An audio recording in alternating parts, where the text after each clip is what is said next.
Ryan Hold, Raul Bezerra, Joel Zones. Muito bom dia, gente. Hoje vai ser um dia incrível. A gente vai compartilhar um conhecimento transformador, um conhecimento que você não vê em qualquer lugar. Pelo contrário, você vê aqui. E o mais legal de tudo é que é um conhecimento que ele parece gratuito, mas não é, porque você precisa pagar com o seu esforço e o seu investimento em tempo. Isso é investimento em tempo, que talvez seja o seu ativo mais escasso e mais valioso, certo?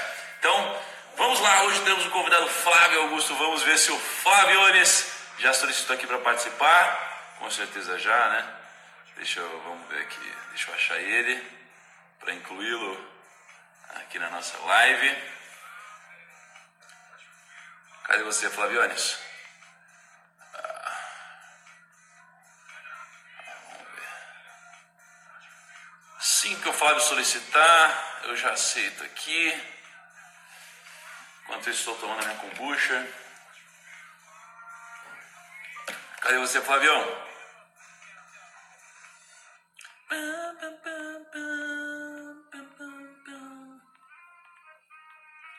Vamos ver. Cadê você, cara? Deixa eu ver aqui. Geração. Ué. Cadê você, Flavião? Bom, enquanto isso, vamos ver aqui, ó, o Bruno Nardon. E aí, galera, olha o Adib. Hoje vai ser top, hein, Adib? Dicas aí, vamos ver o que fazer com essa grana, não é não? Dormindo nada, o Flávio, lá, pra vocês terem noção, é 1 hora mais cedo. E já falei com o Flávio hoje mais cedo, ele já estava na ativa. Vamos ver. É que ele quer matar a gente no coração, quer dar uma emoção aqui, não é? O Flávio é assim, meu. Cadê você, cara? Não sei onde está o Flávio.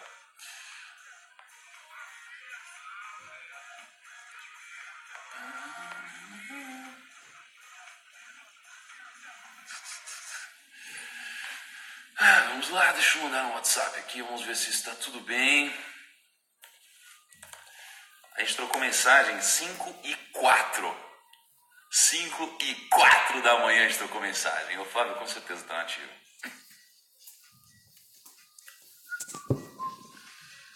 Vamos ver.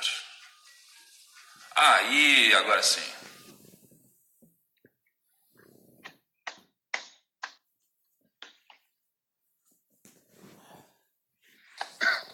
Bom dia! Ô, Flávio! Bando de maluco! Quer matar a gente do coração, meu? Pô, tô aqui, cara. Não faz isso, não. Que isso, cara? Não, e você tá aqui 1 hora mais cedo, né, Flávio? Porque aí não é 5h09, não, né? Aqui são 4h09 da manhã. É isso aí, Uau! Cara. E pra quem achou que eu não acordei, tá certo. Acertou. Porque eu não dormi ainda, né, cara? Nossa, cara, é verdade, né? Caramba, aí, que animal. Flavião, obrigado mais uma vez. Vai ser incrível. Os primos adoram quando você participa. Eu adoro, você contribui demais. É um impacto nacional aqui incrível. E hoje eu tenho certeza que a gente vai falar sobre um tema muito importante, uma lacuna que existe no Brasil muito grande, né, cara? É uma lacuna de educação financeira. E eu queria primeiro que você falasse um pouquinho, Flávio, como que você olha, qual que é o seu ponto de vista sobre a educação financeira aqui no Brasil? Você vê se ela quer uma lacuna? Como você vê o brasileiro cuidando da grana dele? O que você vê, assim? O Brasil tem 2 dificuldades muito grandes, né? Primeiro, acho que eu sempre acho importante ganhar grana, para depois cuidar da grana. São os 2 desafios, né? Então, eu diria que tanto o empreendedorismo, que é um dos motores para você ganhar o dinheiro, é uma debilidade na nossa educação, quanto a educação financeira para cuidar do dinheiro que ganhou. Agora, não precisa também ganhar muita grana para cuidar do dinheiro. Acho que cada um que trabalha, tem um salário ou tem um ganho, ele já deveria estar pegando esse ganho e trabalhando ele, ainda que fosse com um pouquinho, ou pensando a longo prazo. E realmente isso é muito pouco trabalhado, muito pouco ensinado, né? Muito pouco. Está fora dos currículos, né? tá fora dos currículos. Eu acho que a gente sai de faculdade, a gente sai de escola e a gente aprende várias coisas, mas o que a gente definitivamente não aprende é sobre como ganhar dinheiro e gerenciar seu patrimônio, né? E assim, eu acho que a gente tem essas duas lacunas, né? Precisa ganhar dinheiro, precisa investir seu dinheiro, gerenciar ele. Só que eu vejo que a gente comete um grande erro, que às vezes a gente acha que, poxa, a gente precisa só ter muito dinheiro para poder aplicar a nossa grana. A gente pode começar a aplicar com muito pouco, na verdade, não é? O negócio é a gente criar esse hábito, a disciplina de a gente investir todos os meses para que a gente tenha uma liberdade financeira lá na frente, coisa que 1% dos brasileiros tem, né? E, Flávio, eu queria separar esse nosso papo em duas partes, tá? A primeira parte a segunda parte é a que a gente prometeu, não é? A parte de, poxa, como que você gerencia seu capital, como que você investe sua grana, como que você gerencia seu dinheiro. Mas antes disso, eu queria uma introdução sobre como você construiu esse patrimônio, porque você é um cara que saiu do zero, na verdade, acho que do menos zero, né, Flávio? Saiu do negativo aí, pelo empréstimo ali, enfim, e você chegou onde você chegou. Então, eu queria que você falasse um pouquinho sobre essa trajetória para depois a gente entrar na carteira de investimentos, para a gente dar uma esquentada aqui. Aliás, tá frio aí ou não? Como que tá aí? Cara, acho que tá Não, aqui tá calor, cara. Que hoje fez 39 graus aqui. Que isso, cara? 39 graus? 39 graus aqui em Orlando, exatamente. Nossa, cara. Mas eu tô no ar-condicionado aqui, então por isso que eu tô de casaco. Exatamente. Tá bom. Mas então, vamos lá. Eu realmente vim de uma família que não tinha condições financeiras. Não éramos uma família muito simples, de funcionários públicos. Não era uma família pobre, assim. Uma família que faltava comida, assim, que a gente passava privação. Como eram funcionários públicos, era uma família de classe média baixa da periferia do Rio de Janeiro. Meus avós, meu pai é filho de uma mãe solteira, que, na realidade, né, perdeu o pai, a mãe ficou viúva, e ela casou com um outro cara que deu duas opções para ela, ou eu ou teu filho. E aí ela botou o meu pai num colégio interno, sabe aquele colégio interno público, é quase como a FEBEM, né? Então meu pai foi criado assim, né? Então meu pai foi camponês, trabalhou na roça, tal. Minha avó, ela sim foi abandonada pelo marido e criou três filhos lavando roupa. Era lavadeira, sabe aquelas mulheres que andavam na rua carregando uma bacia de roupa na cabeça? A cabeça? Isso, exatamente. Essa foi minha avó. Não é? E assim, eles sim, né? Minha avó assim, dividiu o ovo com 3 filhos, tinha dificuldade às vezes de ter uma alimentação. Não é? Agora o que acontece? Tanto meu pai foi para o exército, e minha mãe conseguiu, com tanto esforço da minha avó, se formar. Não é? E aí ela se formou professora, ela era professora. Né? Antigamente tinha um normal, o cara no ensino médio se formava professor, uma parada assim. Né? E aí, ou seja, minha mãe conseguiu passar num concurso público para ser professora do Estado. E meu pai, soldado, recruta do Exército, começando a lhe seguir carreira. Então, assim, meu pai e minha mãe casam muito cedo. Minha mãe casa com 17 anos. E aos 18 anos eu nasci. Ela tinha 18 anos quando eu nasci. Minha mãe é bem nova, né? Tem 18 anos a mais que eu. Então, o que acontece? Eles não tinham patrimônio, não herdaram nada, não tinham nada. Então, eles eram pessoas assim... mas, olha que interessante, Tiago. A pobreza e a riqueza é diferente de prosperidade. Então, eu vejo meus pais, eles sempre foram pessoas que fizeram trabalhos sociais. Então, eu nasci num contexto onde eu acompanhava os meus pais fazendo trabalhos sociais. Eles faziam trabalhos sociais na igreja e eu acompanhava eles. Então, no fundo, eu era um garoto de classe média abaixo da periferia do Rio, mas que eu acompanhava os meus pais em projetos sociais, visitando famílias muito pobres, que passavam fome, entendeu? Famílias com crianças que eu dava as minhas roupas velhas para essas crianças vestirem. Então, eu era visto como filho de pai rico. Então, eu me sentia rico, entendeu? Então, porque eu lidava com gente muito pobre. Então, os meus colegas com quem eu brincava quando eu era menor eram gente muito pobre. Eu fazia amizade com essas crianças e brincava com eles. Então, eu vivi muito em comunidade, em favela, em lugares muito simples, por conta desse trabalho social que os meus pais faziam. Então, eu aprendi a trafegar muito, a conhecer a realidade muito drástica da favela e a minha realidade, que era de um cara rico, que era um cara... Relativamente, né? Relativamente, eu me sentia rico. Então, esse é o meu contexto, né? Então, quando eu começo a trabalhar ali, quando eu tenho 19 anos, eu não tenho nada. Flávio, nesse contexto aí ainda, cara... Fica à vontade. Como que era nesse contexto, poxa, sua mãe, seu pai, origem humilde, como que era o contexto da educação financeira no seu caso, por exemplo, que acho que deve ser o contexto da educação financeira na maioria das famílias do Brasil, né, cara? Você tinha isso em casa, assim, ou não? Nem se falava na sua mãe? Não tinha, cara. Nunca tive. Eu sempre estudei em escola pública, tive uma educação péssima, muito ruim, e por causa da escola pública. Agora, eu tive uma coisa muito boa, uma família que os meus pais eram muito estruturados. Assim, entendeu? Então eu vivi numa família que eu me considerava estruturado, fui muito amado pelo meu pai, pela minha mãe, sabe? Eu era uma pessoa segura da família que eu vivia. Isso era muito positivo. Agora, financeira não, porque lá em casa não tinha, era tudo muito apertado, né? Minha mãe sempre apertada, meu pai sempre apertado. E eles ficaram mais apertados ainda e aí eu dei o meu primeiro salto. Porque eu sempre tive vontade, isso é uma coisa minha, eu queria dar certo. Sim. E aí essa história de querer dar certo aí é muito interessante.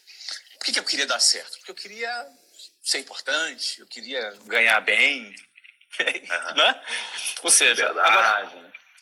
ter liberdade, e eu queria dar certo.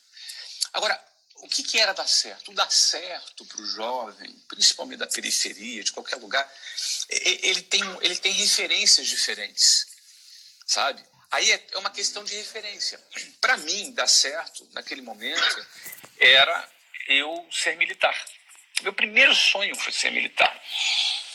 Por quê? Meu pai era militar.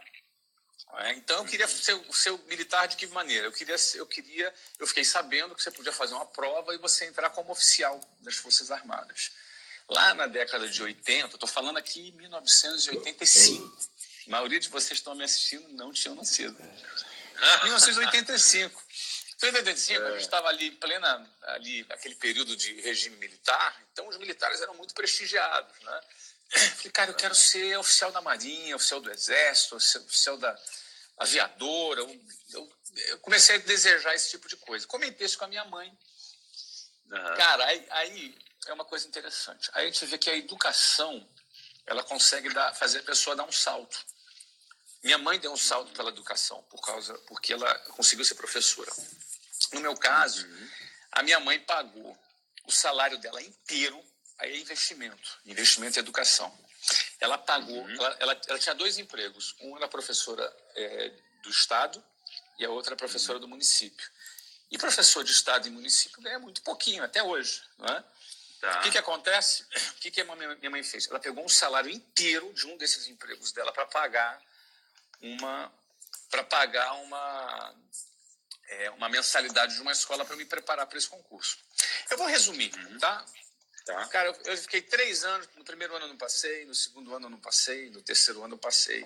Para resumir, muita gente já conhece essa história, mas o que eu queria dizer é que, quando eu passei, a minha mãe, ela investiu o salário dela inteiro. Óbvio, depois não deu certo, eu não fui militar, fui convidado a me retirar lá da escola, não era muito Ainda bem, né? Ainda bem, né? Ainda bem que eles me fizeram esse favor, porque eu mesmo não tinha ali, era muito novo para tomar essa decisão, não é?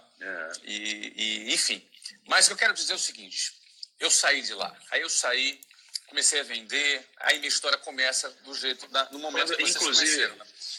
Eu acho que tem um ponto legal nesse ponto da história, que muita gente às vezes toma um não, é negado, sofre alguma coisa, e a gente percebe só depois que às vezes isso daqui foi melhor para sua trajetória, né? Às vezes a gente está se martirizando, mas, cara, às vezes isso daqui vem pro bem. Não, a minha vida virou um caos, porque meu pai ficou decepcionadíssimo comigo. Né? Muito, e com toda razão. Ele falava, quem é expulso não... Eu falava assim, não, pai, eu não dava para aquilo, eu queria saber.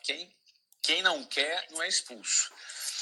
Enfim, Legal. E por aí vai. Mas aí o que acontece? O mais importante que eu queria ressaltar é que eu queria dar certo.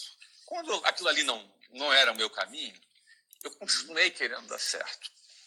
Não é? E aí foi quando eu comecei a vender. Quando eu comecei a aprendi a vender. Aprender a vender, para mim, ela foi uma declaração da minha independência. Porque eu falei, cara, eu faço a grana, entendeu? Eu gero dinheiro. Eu vendendo, eu gero dinheiro. Que esse era o ponto. Como é que eu vou gerar dinheiro? Como é que eu vou sair daqui? Uma coisa que me incomodava muito era andar de ônibus cheio. Pô, cara, o cara que mora na periferia, tem aí quase 62 mil pessoas agora nos ouvindo, mas o que acontece? Certamente um monte de gente aqui anda de ônibus. Um monte de gente aqui anda de ônibus lotado, de ônibus cheio. Pô, isso para mim era um grande sofrimento, né? E eu, muitas vezes, dentro do ônibus, lotado ali, cara, eu ficava me perguntando, como é que eu vou sair daqui? Eu olhava para um lado, para o outro, olha, cara, eu quero sair daqui. Tinha uma mulher que me apavorava. Você estava incomodado e você queria mudar, né? Isso daqui é importante, não é? Tem gente que está incomodado e não está ali na zona de conforto ali, né? Mesmo incomodado, então, né? Tinha uma mulher lá que me apavorava, cara. A mulher me apavorava. Ela tinha, acho que ela tinha uns 55 anos e ela há mais de 25 anos pegava aquele mesmo ônibus. Nossa, cara. Você não queria ser essa mulher? Eu falava, eu não, de jeito nenhum, cara. Me apavorava. Eu quero sair daqui. Tem até um primo aqui dizendo, né? Eu ando de bike. Amigo, eu morava a mais de 60 quilômetros do trabalho. Quem mora na periferia do Rio de Janeiro, periferia de São Paulo, cara, o jogo é bruto. Isso é uma exclusão geográfica. E aí o que acontece? Como é que você resolve essa exclusão, esse nível de exclusão, esse nível de barreira social gigante? Como é que você rompe esse negócio? Eu precisava ganhar dinheiro. Então, vender me deu a sensação de poder, me deu uma sensação de estar nas minhas mãos o poder de mudar de vida. Então, assim, meu primeiro foco foi, eu preciso gerar receita. Então, assim, em 1991, quando comecei a vender matrícula, 92, 93, 94, 95, é o quê? Foco em gerar receita. Aí o que acontece? O foco em gerar receita está ligado em você aprender a gerar receita. Porque eu aprendi a vender matrícula, depois aprendi a formar pessoas, depois aprendi a gerenciar pessoas, depois aprendi a treinar, fazer treinamento, depois aprendi a liderar líderes. Eu passei por 4 anos num processo de aprendizagem de liderança. E, por outro lado, a Luciana, minha esposa já, que eu casei cedo, ela já estava na área financeira. E trabalhava na área financeira, era auxiliar administrativa nessa mesma empresa. E foi quando, em 1995, eu decidi dar um voo maior. Falei, vou abrir o meu próprio negócio. Vou abrir a minha própria empresa. A empresa. Você tinha quantos anos, Flávio? Eu tinha 22 quando eu tomei essa decisão e quando eu inaugurei eu já tinha 23. Então eu inaugurei com 23. Luciana tinha 20, eu tinha 23. E apesar de gostar muito da empresa, ela já não tinha mais perspectiva, o produto não era um produto tão legal, entendeu? Era bem ultrapassado. E eu falei, olha, eu vou abrir meu próprio negócio. Foi aí que em 95 a gente abriu. Aí não é que a gente investiu tudo que tinha para abrir o negócio. Por que a gente decidiu abrir um negócio? Porque não tinha nada ali, Porque não tinha cara? nada. Eu não tinha. Meu pai não tinha para me emprestar. Minha mãe não tinha para me emprestar. Tadinha da minha mãe e do meu pai. O salário dela pagava as contas. Não dava. Não tinha como. Não tinha nem como ser meu fiador, cara. Mas é engraçado como você não tinha nada, mas você tinha tudo ao mesmo tempo, né, cara? Porque você tinha vontade, você queria vencer na vida e você estava determinado, né? Tem gente que só tem dinheiro. Eu tinha até um pouquinho mais que isso já. Eu já tinha 4 anos de know-how de venda. Isso para mim era um capital intelectual importante, porque tem duas formas de você abrir um negócio. Você sabe vender muito e tem pouco capital, pode ser que dê certo. Ou tu não sabe vender muito, mas você tem bastante capital. E o meu caso era o primeiro. Eu já era um cara que já tinha mais pegada para venda, mas não tinha capital. E aí o que acontece? A gente abriu. Aí a gente não tinha grana. E a gente até um sócio, um cara que amarelou na hora H. E a gente teve que pegar lá o nosso cheque especial e foi com isso que foi. Não é? Legal. Tudo para e aí você começou o seu negócio ali, né? Começou o negócio ali. 3 de abril de 95. 3 de abril de 95. Em abril de 95, eu abri a primeira escola. Em dezembro de 95, no mesmo ano, 8 meses mais tarde, eu inaugurei a segunda escola, que foi em São Paulo. Caramba, cara. Essa escola de São Paulo, em 1996, ou seja, um ano depois, um ano e meio depois, em 97, essa escola faturava $500 mil por mês. $500 mil por mês. Caraca. 1997. Eu tinha 25. Uma escola? Uma escola. A outra faturava do Rimas $250 mil por mês. Essa outra faturava $500 mil por mês. Ou seja, as escolas bombaram. A gente abriu a primeira, a segunda, enfim. Aí eu comecei a gerar capital. Quando eu começo a gerar capital, o que eu faço com esse dinheiro? Digamos assim, no primeiro ano eu já ganhei dinheiro. No primeiro ano eu já ganhei dinheiro, eu fiz meu primeiro milhão ainda com 23 anos de idade. Legal. O que eu faço com o meu dinheiro? Você se questionou isso na época, né? E você não tinha experiência prévia, né, em gerenciar os investimentos, né, Flávio? Foi novidade, mas né? Tudo era novidade, cara. A vida foi cheia de novidades naquele momento, né? Mas qual foi o meu? E, de novo, eu quero dizer aqui para todo mundo que está me vendo, e nada do que eu esteja dizendo aqui é uma recomendação para ninguém. Tá? Eu acho que a experiência de vida ela é enriquecedora na medida em que você vai avaliar o que se aplica para você ou não. Não é? Muitas das coisas que eu fiz e a maneira que eu fiz, talvez fizesse um pouquinho diferente hoje, aqui, um pouquinho ali. Mas eu vou dizer, que alternativas eu tinha? Eu tinha pouquíssimas alternativas. Eu não era um cara que vinha de família bacana, eu não tinha. Cara, ou eu dava certo ou eu me ferrava. Eram essas duas alternativas, eu me ferrava muito. Não tinha opção de... Ai, Nala. No primeiro ano, eu já fiz mais de $1 milhão no primeiro ano. No segundo ano, talvez tenha feito 4 ou 5 milhões já no segundo ano. Foi muito rápido, meu crescimento.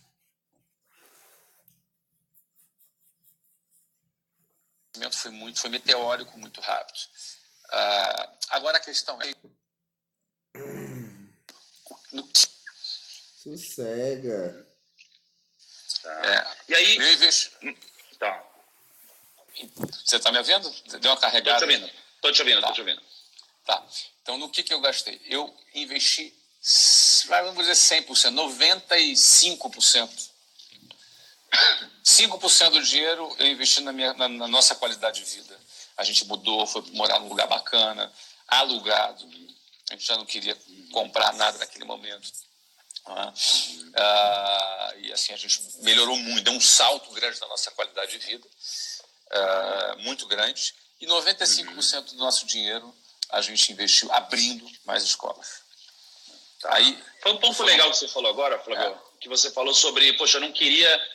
a gente alugou um negócio e tal, não estava muito na vibe de comprar um imóvel. E o brasileiro hoje tem uma coisa de que, putz, se eu faço 18 anos, eu quero ter meu imóvel próprio, né? Só que às vezes o brasileiro não faz conta. Às vezes faz sentido você financiar imóvel em 30 anos, na maioria das vezes não faz, né? Financeiramente falando. Né? Então, no meu caso, por exemplo, só para dar esse parênteses, eu estou no imóvel aqui que está avaliado em mais ou menos 1,1 milhão, tá? Eu pago 3 mil de aluguel, mais 1.500 de condomínio, etc. Se eu fosse financiar esse imóvel, eu pagaria ele em 30 anos. Se eu morasse de aluguel e guardasse o excedente e investisse, em 10 anos eu pagaria esse imóvel. Olha, exatamente. Quando ficar 30 anos, ter 2, 3. Exatamente. Exatamente. O pessoal precisa fazer mais conta. Mas vamos lá. Eu acho que, cara, já que tu abriu parênteses aí, eu acho que a pior coisa de comprar um imóvel dependendo da fase de vida que está a pessoa, ele fica preso num lugar. Essa é a pior coisa que tem. Porque, cara, o cara é jovem, ele tem que estar liberdade. A liquidez dá para ele liberdade. Não é? Dá liberdade. Total. Melhor lugar. Eu digo, é melhor lugar. Você se muda de escritório, pô, você morava em 60 km do seu escritório, você pode se mudar para ir a pé. Não tem nada melhor que essa qualidade de vida. Mora perto, isso, não tem nada melhor. Então, o que acontece? Eu investi 95% do meu dinheiro em abrir escola. Eu abri 24 escolas em 3 anos. Era uma nova escola inaugurada a cada 45 dias. Caraca. Então, foi aí. E aí eu me garantia, eu tinha que... E aí eu fui evoluindo, não é? Eu tinha que ir tocando o negócio e botando ele para crescer e avançando, etc. E tal. Então, o meu track record, eu diria, nesse período foi empreendendo e fazendo o negócio crescer, e fazendo o negócio crescer. E detalhe, eu não tinha visão de equity ainda. Eu não tinha nenhuma visão de equity. Para mim, o negócio que você abria é dar lucro. Acabou. É o fluxo mensal, né? É o fluxo mensal. Ou seja, existia uma riqueza que eu nem sabia que ela existia. Que o equity é uma riqueza que eu nem sabia que ele existia. Eu vim descobrir o equity em 2008. 13 anos depois que eu abri a empresa. Eu descobri que existia equity porque veio um cara e me propôs me pagar 200 milhões de reais no negócio. Aí você falou, como assim 200 milhões de reais? Né? Mas negócio não fatura isso. E aí eu fiquei muito intrigado. Pô, mas como é que o cara vai te pagar 200 milhões de reais? Eu fiquei assim, né? Muito intrigado. E eu não aceitei a proposta dele. Eu neguei uma proposta de 200 milhões de reais. Mas fiquei muito encucado com essa história do equity. Foi quando eu comecei a pesquisar, comecei a estudar sobre isso.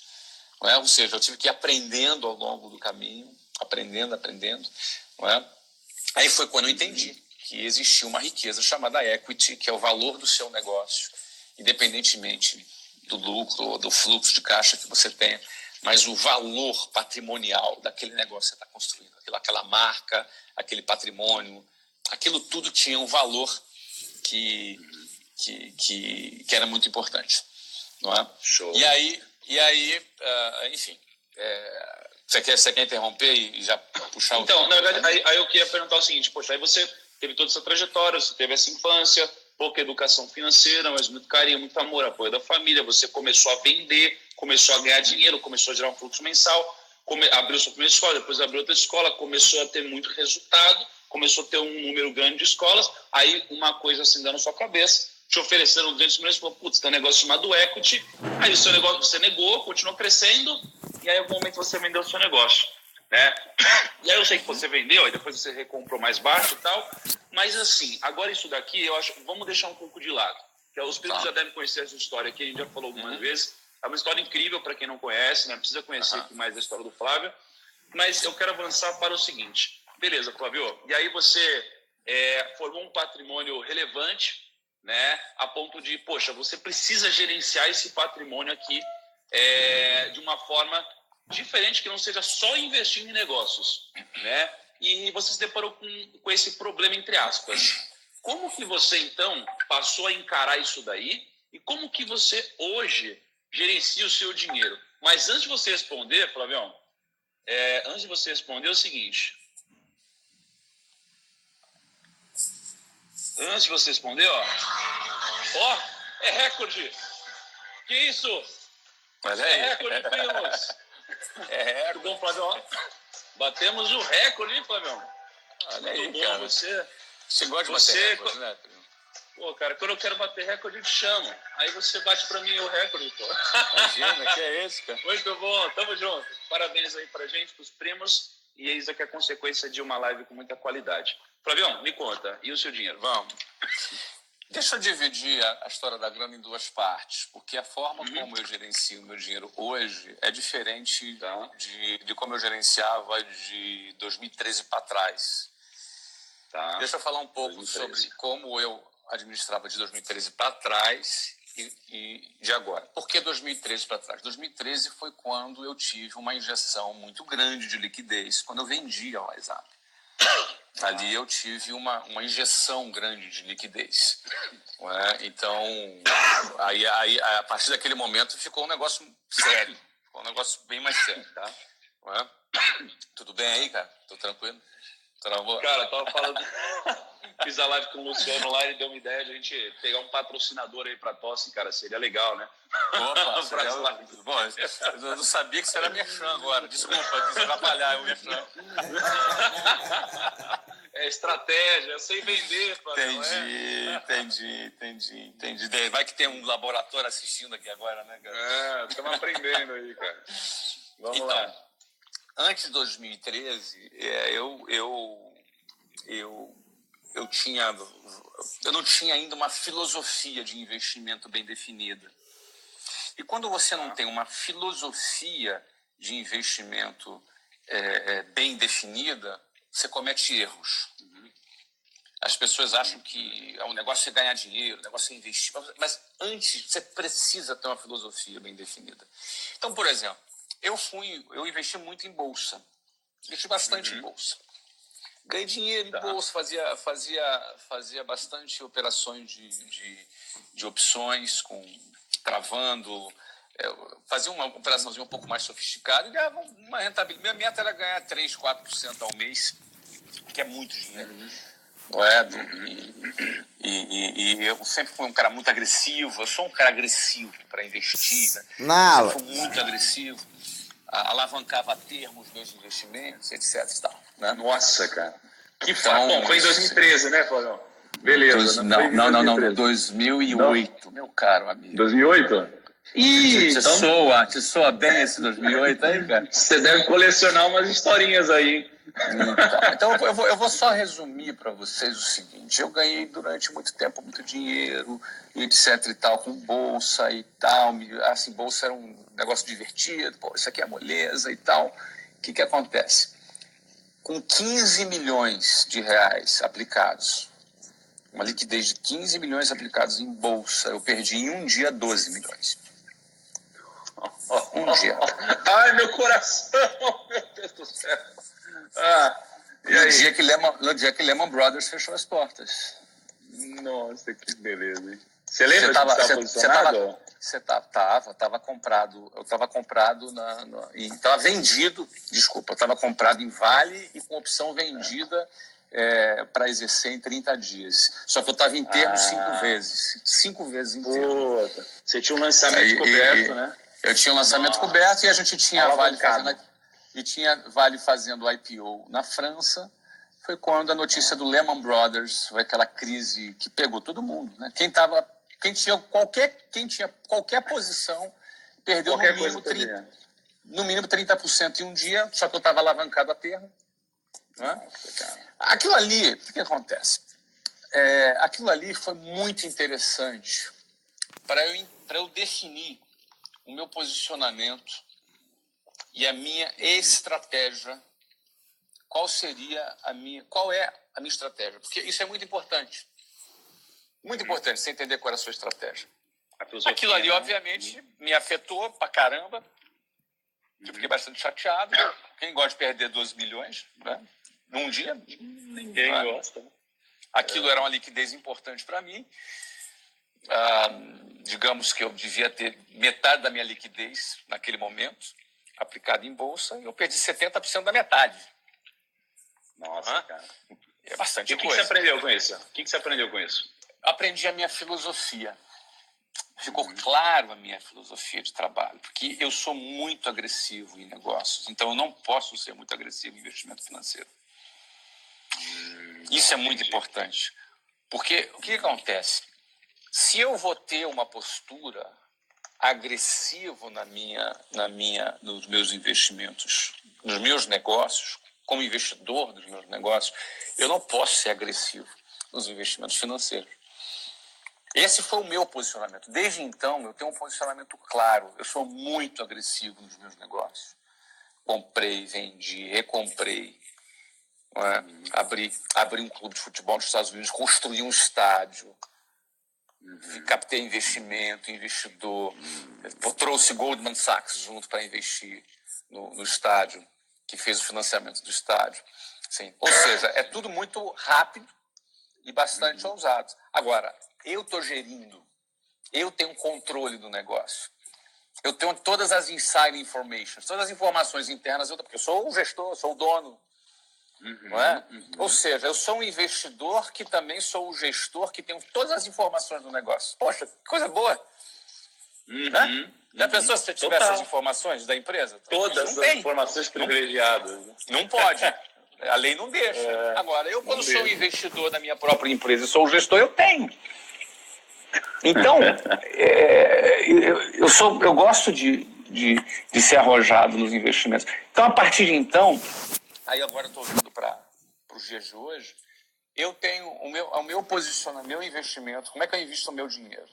Eu invisto em posições mais conservadoras. Eu sou mais conservador nos meus investimentos financeiros. Flávio, antes de entrar nessa parte, a gente entrar nessa parte agora, nesse detalhamento, né, depois da sua filosofia de hoje, e só compartilhar com você que aconteceu comigo também, que me fez aprender, foi muito semelhante, com patrimônio um pouquinho diferente ali na época, mas tem a ver com alavancagem, né? Pô, você se alavancou, você estava a termo 5 vezes e tal, isso daqui a gente tem que tomar muito cuidado, porque no mercado financeiro, a gente, na verdade, tem que correr risco, mas a gente não pode correr o risco da ruína, né? Que é o risco de você sair do jogo. E quando você corre o risco de sair do jogo, você tem que tomar cuidado, porque você pode acertar na maioria das vezes. Se você errar uma vez, você está fora. E comigo, eu quase saí do jogo também. Eu quase saí do jogo. Eu lembro que teve um IPO de Abril Educacional, né? Você deve conhecer essa empresa. Aí teve um IPO da Abril Educacional, e eu lembro que ela abriu na bolsa. Eu tinha minhas razões para acreditar que ela ia abrir com uma alta incrível, não é? E eu me alavanquei 5 vezes. Só que quando abriu, o IPO é o dia, né, primos, que a empresa entra na bolsa, tá? E nesse dia de negociação é sempre um momento de muita ansiedade, tá todo mundo olhando, e aí, como que vai abrir, né, o papel? E eu fiquei esperando abrir o papel, assim, do leilão, que tem um leilão de abertura, né, do IPO. E aí o papel, ele abriu, não tinha ninguém comprando, o papel caiu 10% na abertura, eu tava na casa 5 vezes. Então, não teve demanda, eu perdi 50% do meu patrimônio na época. E eu aprendi de forma dolorosa, né, a não me alavancar, a não me expor ao risco da ruína, né, entre outras coisas mais. Tá? Então, é um aprendizado mútuo aí, Flávio. Tá? E aí estava contando, aí hoje tem uma carteira mais conservadora. Só por curiosidade, para quem não sabe, essa empresa aí que ele investiu, a Abril Educação, foi a empresa que comprou a WhatsApp. Eu vendi para a Abril Educação. E me tornei depois sócio da Abril Educação. Eu tinha 10% dessa empresa, listada, né? E caramba, comprou e vendeu, né, para você? Isso, depois eu vendi para o Fundo Soberano de Singapura, que comprou a minha posição. Mas, enfim, senhores, eu aprendi que você mais tem conservador que ter, nos investimentos. Você tem que, como você tem a sua carteira, você vai ter um pedaço dela, cada um tem sua estratégia, mas certamente um pedaço dela você vai ser mais conservador e um pedaço você vai ser mais arrojado. Então, se eu sou arrojado nos negócios, eu não posso ser arrojado no financeiro. Não é? Então, hoje, para mim, você falou, você não pode correr o risco de estar fora do jogo, não é assim? Então, o dinheiro do jogo, para mim, é o dinheiro dos meus negócios. Dinheiro, liquidez é dinheiro fora do jogo, para mim. Tá. Porque eu estou ali só, eu vou ser mais conservador, mais arrojado nos negócios. Então, hoje, eu diria para você que meu patrimônio está alocado mais ou menos aí uns 65%, 70%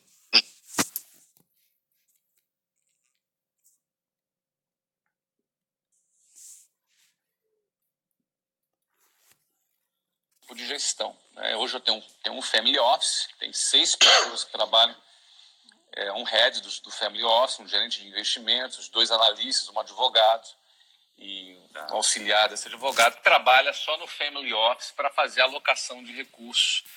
Isso acontece numa estrutura de 5 fundos, nós temos 5 fundos privados, nós somos proprietários dos fundos, 4 fundos no Brasil e um fundo offshore. Ou seja, essa estrutura me dá a possibilidade de fazer tanto fundos de investimento de participação de empresas, como também fundos multimercados. E essa estrutura offshore, eu consigo fazer investimentos dentro do Brasil e fora do Brasil com muita fluidez, com muita rapidez. E essa estrutura, ela também me permite fazer esse planejamento financeiro e também o planejamento fiscal. né, o planejamento tributário, esses fundos me permitem fazer esse tipo de planejamento. É uma estrutura mais complexa, é cara, você precisa de volume, de escala para justificar essa estrutura. Não é? Mas, basicamente, o tipo de investimento que a gente faz, 70% da liquidez está em bonds. Bonds seriam debentures, né? Quantos por cento? 70% e 30% em fundos, né? Tá. 70% em bonds e 30% em fundos.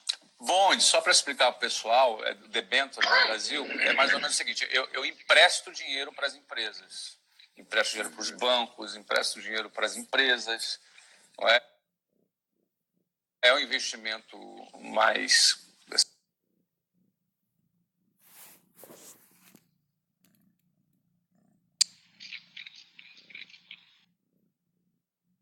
Pontos desses bancos, tá? Em outras palavras... Via Estados Unidos. Via offshore. Via offshore. Tá? Em dólar, né? Tudo em dólar. Tá?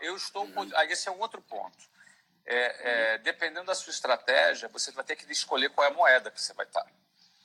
Então, levando em conta o tamanho do investimento que eu tenho nos Estados Unidos, o posicionamento que eu tenho nos Estados Unidos, a moeda que me dá mais segurança é o dólar.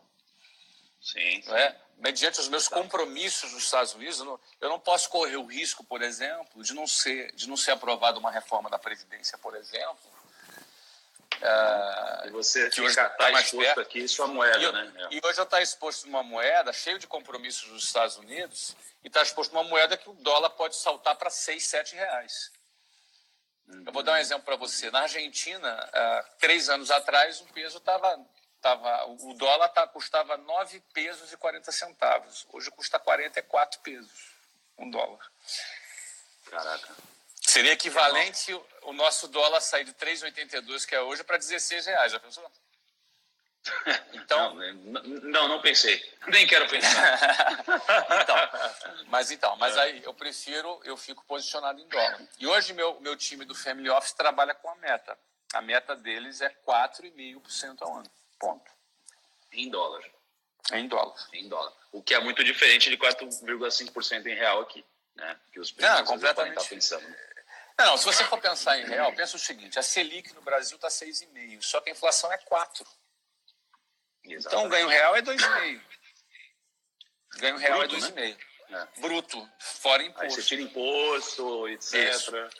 Agora, no meu caso, é o quê? É 4,5%, é a meta. Geralmente o pessoal está batendo em 4,8%, não é? Só que a inflação nos Estados Unidos é 2%. Então, você está falando de 2,8% líquidos. Como é um fundo, tem planejamento tributário. Você entendeu? Tem ganho fiscal, tem um monte de coisa. Tem ganho fiscal, tem uma série de coisas. Não é? Só que detalhe, é dólar. Então não adianta nada eu querer trabalhar. Eu queria trabalhar, por exemplo, eu quero ganhar 10%, mas vou aplicar no Brasil, vou ganhar 10%. Se num soluço, a variação cambial me tira 20%. Eu estou falando um volume muito grande. Então, para mim, a proteção vem em primeiro lugar. Então, a proteção sendo em primeiro lugar, a moeda que me protege é o dólar. Sim. E aí Deixa eu só fazer Então, só para concluir. Então, se eu vou fazer um bonde para o Itaú, se eu vou emprestar um dinheiro para o Itaú, é em dólar. É tudo precificado em dólar. Isso. Uhum. Basicamente assim, primo, só para dar um overview aqui, o que o Flávio está falando poxa, ele é muito agressivo nos negócios, então a maior parte do capital dele está nos negócios dele. Está nos negócios. Então, como ele tem essa agressividade, do outro lado, que ele tem um dinheiro, ele precisa fazer alguma coisa com isso. E esse dinheiro, ele não vai correr um risco de sair do jogo, por exemplo, ele vai investir em coisas mais líquidas, mais conservadoras. Só que como o Flávio tem uma exposição global, digamos assim, tem um patrimônio também relevante, está mais situado nos Estados Unidos, faz sentido para ele, ao invés de ele ter toda a estrutura dele de investimentos aqui no Brasil, ele tem uma estrutura de investimentos nos Estados Unidos. Só que a diferença é que quando você tem mais patrimônio, às vezes justifica você ter uma estrutura própria como um family office para te ajudar a gerenciar tudo isso.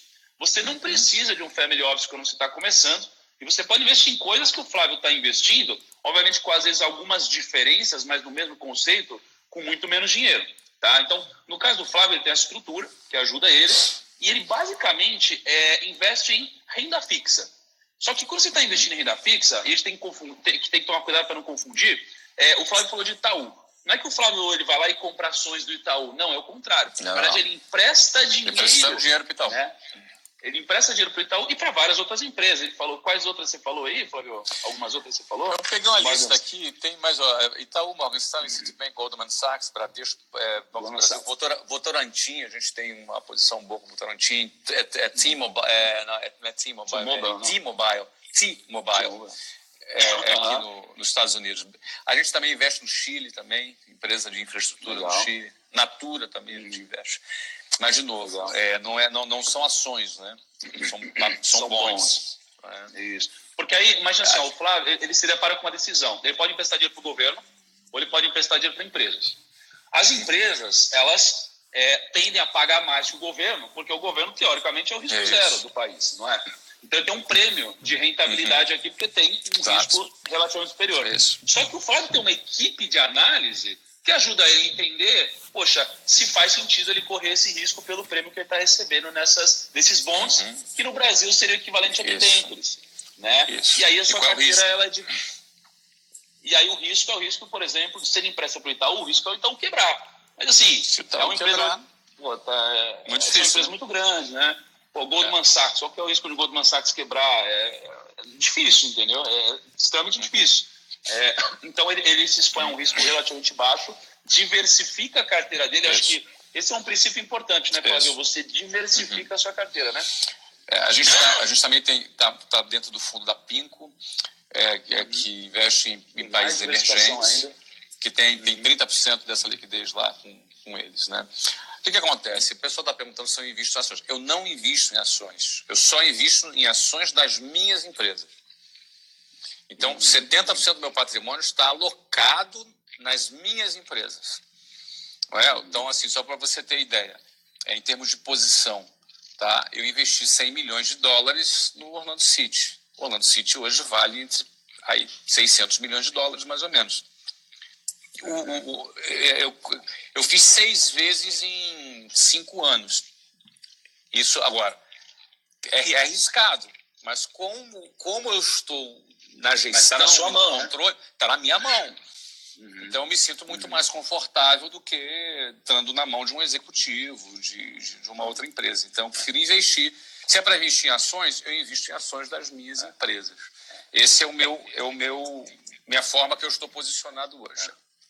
É que, na verdade, o que você está falando, né, Flávio, é que, assim, não é que não faz sentido investir em ações, é que, na verdade, você investe, mas nas suas, né? Gente, de novo, eu vou repetir, o que eu estou falando aqui não é recomendação para você, são fases da vida. São fases da vida, entendeu? Então, é assim, o Thiago me convidou, falou, Flávio, tu topa falar do teu, como é que você faz os seus vídeos? Topo, cara, topo. Nunca falei sobre isso, eu topo falar, entendeu? Mas isso é a fase da vida que eu tô, entendeu? É diferente da sua fase, da sua vida. Você tem que analisar qual é a melhor filosofia para você na sua fase da sua vida, não é?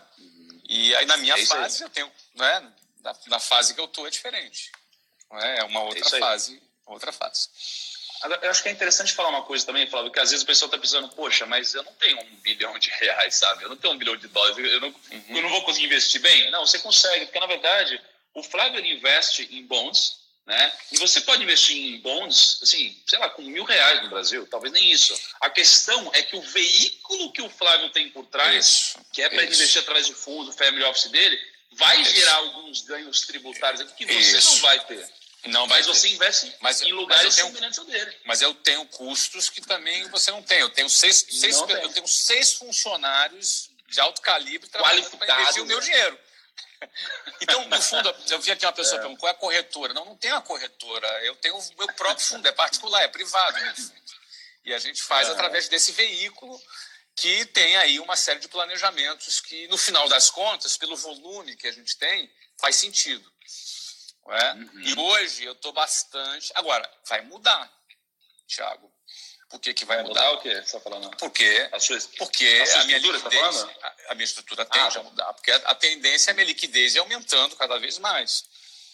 Até um ponto de minha liquidez ser bem maior do que as empresas e tal. E aí, nesse momento, a gente tem um outro tipo de de investimentos. O colega está perguntando o que é debêntures. Debêntures é bonds. Debênture é quando uma empresa, se eu tentar explicar, uma empresa precisa de dinheiro para investir, para fazer alguma coisa. Aí ele não está no momento para fazer um IPO, que ele vai oferecer ações para o mercado comprar as ações dele.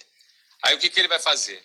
Ele pode lançar no mercado um papel de uma dívida para captar, vai pedir dinheiro emprestado para o mercado. E aí quando entra investidores como eu, e tem outras pessoas que compram esses papéis e emprestam dinheiro para essa empresa. Sim. É um empréstimo. Aí estabelece ali uma taxa. Os parâmetros empréstimos. Os parâmetros, quem topa vai lá e empresta o dinheiro para a empresa. A gente precisa saber, na verdade, por que uma empresa abre capital, né? Por que uma empresa começa a negociar na bolsa? Geralmente ela faz isso porque ela quer captar recursos para poder investir nela mesma e crescer mais. Só que ela pode captar dinheiro e, para isso, ela vai ter que ter sócio, né? Vai ter que dividir lucro no futuro, ou ela pode pedir um dinheiro emprestado para alguém. Pagar um spread. E aí, só que aí ela pode pedir dinheiro emprestado no banco, ou ela pode pedir dinheiro emprestado no mercado, para investidores como você, como eu, né? Que vão topar emprestar para essa empresa uma taxa já dada ali, né? Então, isso é interessante. Inclusive, Fábio, eu preciso fazer um vídeo sobre family office depois, porque tenho certeza que tem muitos primos boiando. Vou fazer um vídeo sobre family office aí, para explicar como são os futuros ganhos tributários. Flavião, olha, cara, a gente, se deixar, a gente fica aqui até o almoço, cara, porque tá muito incrível, de verdade. Flavião, me dá uma última mensagem aí para os primos que estão começando a investir, tá começando a trilhar essa jornada do mercado financeiro. E é isso aí, daquele jeito que só você sabe dar, cara. Bom, primeiro eu quero mandar um abraço para você, maluco, que acordou agora de madrugada para me ouvir. Eu me sinto muito lisonjeado quando você troca um pedaço do seu sono para a gente estar junto aqui. Tá? Muito obrigado por esse carinho e mando um abraço para você, desejo todo sucesso para você. Sobre a pergunta do Thiago, eu quero dizer o seguinte, né? Focar em duas coisas. Como ganhar mais dinheiro, como aumentar a tua renda, como aumentar a tua receita e como administrar melhor essa receita. Então, eu sempre falo, você é vendedor, meu caro amigo. Você é vendedor. Porque você vende, mesmo que você seja funcionário de uma empresa, você vende teu tempo. Então, tu é vendedor também. Mas você está vendendo teu tempo.